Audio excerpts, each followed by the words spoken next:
କଥା आगे कहीदेवाक चाहे।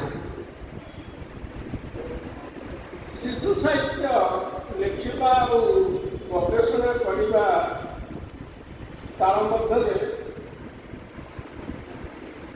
आधुनिक ओडिया शिशु साहित्य तीनोटी दिग्गजों सहित मोर व्यक्तिगत संपर्क आलाप होता। से तीन जन तीनोटी कथा शिखी से तीनोटी कथा आपण को जनईदेवार कारण आपण मैंने से तीनोटी कथा प्रति ध्यान देवे। प्रथम व्यक्ति होती संसार पत्रिकार प्रतिष्ठाता विशिष्ट शिशु साहित्यिक पाठ्यपुस्तक रचक श्रीयुक्त रामकृष्ण नंद।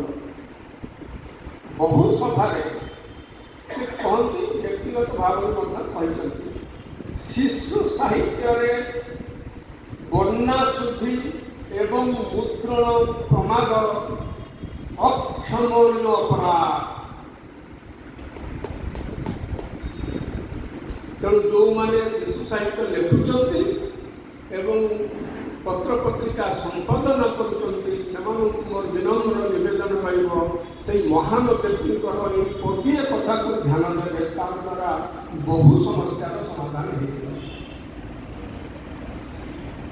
द्वितीय दिग्गज शिशु साहित्य श्रीयुक्त उदयनाथ षडंगी। पीएचडी कर सहित बहु समय अतिबाहित कर मत गोटे कथा कहते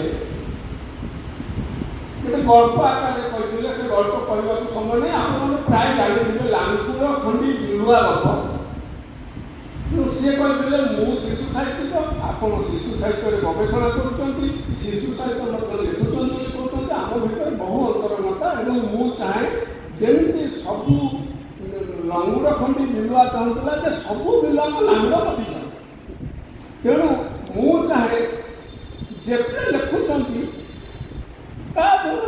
समस्त शिशु साहित्य लिखुं जेकोसी साहित्य लिखुं अंत शिशु साहित्य लिखुं।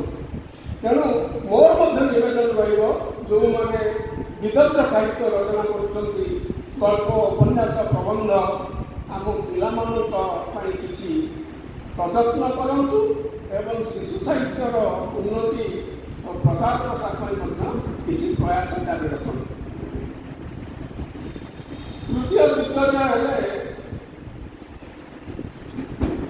दासिया दाशरथी पट्टनायक।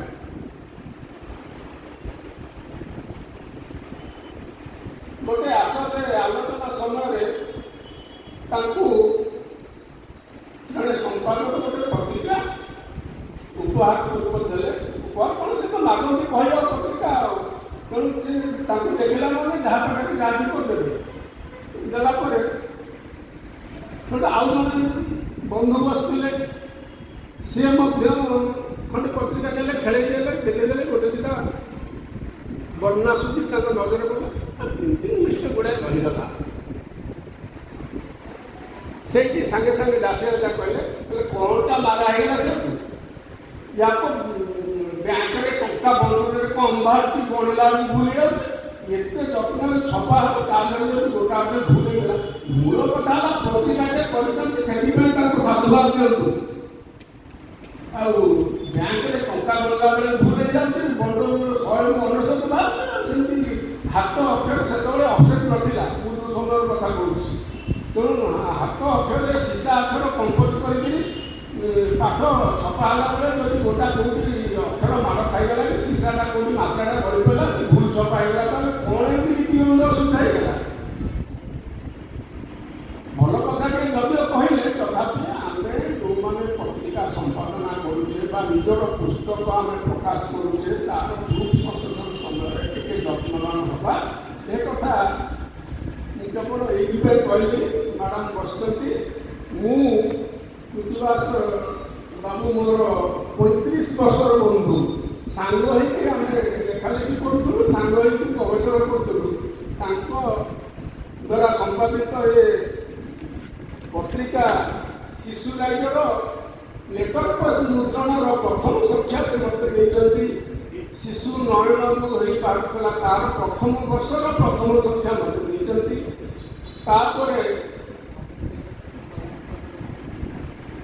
ପ୍ରାଇଜ୍ ଯେତେବେଳେ ବାହାରିଲା ତାର ପ୍ରଥମ ବର୍ଷ ପ୍ରଥମ ସଂଖ୍ୟା ଦେଇଛନ୍ତି ମୋ ପାଖରେ, ସେ ଏପର୍ଯ୍ୟନ୍ତ ସଯତ୍ନରେ ସାଇତା ହେଇକି ଅଛି। କାରଣ ମୁଁ ପ୍ରାୟ 250 ଶିଶୁ ପତ୍ରିକାର ପ୍ରଥମ ବର୍ଷ ପ୍ରଥମ ସଂଖ୍ୟା ଅତି କମରେ ହେଲେ ପ୍ରଥମ ବର୍ଷର ଯେକୌଣସି ଗୋଟେ ସଂଖ୍ୟା ମୁଁ ସାଇତି ରଖିଛି ମୋ ଗବେଷଣା ସମୟରେ। ଆଜି ତ ମୁଁ ଦେଖିଲି ଶିଶୁ ଦୈନିକ ନୋବେଲ କଳଙ୍କର, ମୋତେ ବହୁତ ଖୁସି ଲାଗିଲା। ଯାହା ହଉ ମ୍ୟାଡ଼ାମଙ୍କୁ ଅଶେଷ ଧନ୍ୟବାଦ। ସଯତ୍ନ କରି ସେ ଶିଶୁ ପତ୍ରିକାର ମାନଦଣ୍ଡକୁ ଆଖି ଆଗରେ ରଖି କରିଛନ୍ତି।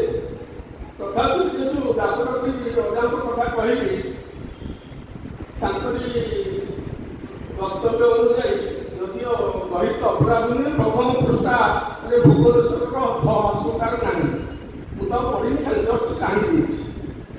ଟିକେ ବର୍ଣ୍ଣାଶ୍ରୁତି ପ୍ରତି ଯତ୍ନବାନ ହେବେ, କାରଣ ପିଲା ଯାହା ଏଠୁ ପଢ଼ିବ ତା ମନରେ ସେଇଟା ଗଭୀର ରେଖା ଦେଇପାରିବ, ସେ ଭାବିବ ଏ ବନାନଟା ଏଇଆ। ଏ ତିନୋଟି କଥା ବାଦରେ ଆଉ ଗୋଟିଏ କଥା କହିବି। ଚାଣକ୍ୟଙ୍କର ଶ୍ଲୋକରେ ଗୋଟେ ଅଛି, ସତ୍ୟ ପ୍ରକାଶ କରିବ, କେବେ ଅପ୍ରିୟ ସତ୍ୟ ପ୍ରକାଶ କରିବ ନାହିଁ। ଅପ୍ରିୟ ସତ୍ୟ ପ୍ରକାଶ କରିବ, ଅପ୍ରିୟ ସତ୍ୟକୁ ସତ୍ୟ ବାଦ କରିଦେଲେ ଆଉ ଯାହା ରହିଲା ଅପ୍ରିୟ। ତେଣୁ ଅପ୍ରିୟ ସତ୍ୟ ପ୍ରକାଶ କଲେ ତୁମେ ତାଙ୍କ ପାଖରେ ଅପ୍ରିୟ ହବ, ସ୍ୱାଭାବିକ ଅବଶ୍ୟ ହବ, ନିଶ୍ଚୟ ହେବ। ତେଣୁ ଏ ଯେଉଁ ସମୀକ୍ଷା, ଏ ହେଉଛି ସେଇଭଳି ଏକ କାର୍ଯ୍ୟ। ଏ ସମୀକ୍ଷାକୁ ଯଦି ପ୍ରକୃତରେ ଅପ୍ରିୟ ସତ୍ୟରେ ସମୀକ୍ଷା କରାଯାଏ ତାହେଲେ ଆପଣମାନଙ୍କ ସହିତ ମୋର ଅପ୍ରିୟତା ଭାବ ବୃଦ୍ଧି ପାଇବ। କିନ୍ତୁ ପ୍ରକୃତ ସ୍ପୃହକୁ ଯେ ସେ ତାର ସାଙ୍ଗକୁ ସବୁବେଳେ ସୁଶିକ୍ଷା ପ୍ରଦାନ କରେ, ଭଲ ବାଟକୁ ନେବାକୁ ଚେଷ୍ଟା କରେ, ସେ ହେଉଛି ପ୍ରକୃତ ବନ୍ଧୁ। ତେଣୁ ଆମେ ଯେହେତୁ ଶିଶୁ ସାହିତ୍ୟର ଗବେଷକ, ଯଦି ଆମ ଆଖି ଆଗରେ ସେ ଶିଶୁ ସାହିତ୍ୟ ସମ୍ପର୍କୀୟ କୌଣସି ଗୋଟେ ଭୁଲ ତର୍ଜମା ହେଇଯାଉଛି, ଗୋଟେ ଭୁଲ ମେସେଜ ପଳେଇ ଯାଉଛି, ତାକୁ ଆମେ ପ୍ରକାଶ କରିବାକୁ ବାଧ୍ୟ, ନହେଲେ ତାହା ଅକ୍ଷମୟ ଅପରାଧ ହେବ। ତେଣୁ ମୁଁ ଏଠି କହି ରଖିବାକୁ ଚାହେଁ, ଯେଉଁ ଶିଶୁ ସାହିତ୍ୟିକ ବା ସାହିତ୍ୟିକା ମାନେ ଏଠି ଶିଶୁ କବିତା ପାଠ କଲେ, ସେମାନେ ଦୁଇଟି ଜିନିଷକୁ ପ୍ରଥମେ ଧ୍ୟାନ ଦେବେ। ଗୋଟିଏ ହେଉଛି କେଉଁ ବର୍ଷ ଯାଏ ପିଲାର ବୟସ ଯାଏ ସେମାନେ ଏ ଲେଖାଟିକୁ ଉଦ୍ଦିଷ୍ଟ କରୁଛନ୍ତି। ସେ ଗଳ୍ପ ହେଉ ବା କବିତା ହେଉ, ଶିଶୁ ସାହିତ୍ୟର ସଂଜ୍ଞା ଦୃଷ୍ଟିରୁ 3-4 ପ୍ରକାର ବୟସ ଭେଦ କରାଯାଇଛି। କିନ୍ତୁ ଆମେ ବର୍ତ୍ତମାନ ସବୁ ତ ଡେଭଲପ୍ କରୁଛୁ, ଆମେ ବି ଡେଭଲପ୍ କରିବା, ମାତ୍ର 2ଟି ପାର୍ଟ କରିଦେବା। 5ରୁ 11 ବର୍ଷ ଗୋଟେ କରିଦେବା, କି 9 ବର୍ଷ, 9ରୁ 14 ବର୍ଷ ଗୋଟେ କରିଦେବା, କି 16 ବର୍ଷ। ସେଇ ରେଞ୍ଜର ପିଲାମାନଙ୍କର ବୁଦ୍ଧିମତାକୁ, ଆଗ୍ରହକୁ ଲକ୍ଷ୍ୟ ରଖିକରି ଆପଣ ଲେଖା ଲେଖନ୍ତୁ, କବିତା ହେଉ ବା ଗଳ୍ପ ହେଉ। ତାହେଲେ ସେଥିରେ ଆଉ ବିରକ୍ତି କିଛି ରହିବ ନାହିଁ। ଦ୍ୱିତୀୟ କଥା ହେଲା, ଆପଣ ଆଗ ସ୍ଥିର କରନ୍ତୁ ଆପଣଙ୍କର ମନର ଭାବକୁ ଆପଣ କେଉଁ ବିଭାଗ ମାଧ୍ୟମରେ ଅଧିକ ଭାବରେ ଶିଶୁ ନିକଟରେ ପହଞ୍ଚାଇ ପାରିବେ। କେତେ ଜଣଙ୍କ କବିତା ମୁଁ ଦେଖିଲି, ସେମାନେ ବରଂ ଗଳ୍ପ ଲେଖିଲେ ଭଲ ଲେଖିବେ। ମୁଁ କାହା ନାଁ କହୁନାହିଁ, କିମ୍ବା ମୁଁ ତାକୁ ଭଲ ଭାବରେ ଦେଖି ନାହିଁ, ଯେତିକି ଶୁଣିଛି ସେତିକି ନୁହେଁ। କାରଣ କବିତାଟା କାଳେ କାଳେ ସୌକୁମାର୍ଯ୍ୟ କଳା ଭାବରେ ଗ୍ରହଣ କରାଯାଏ।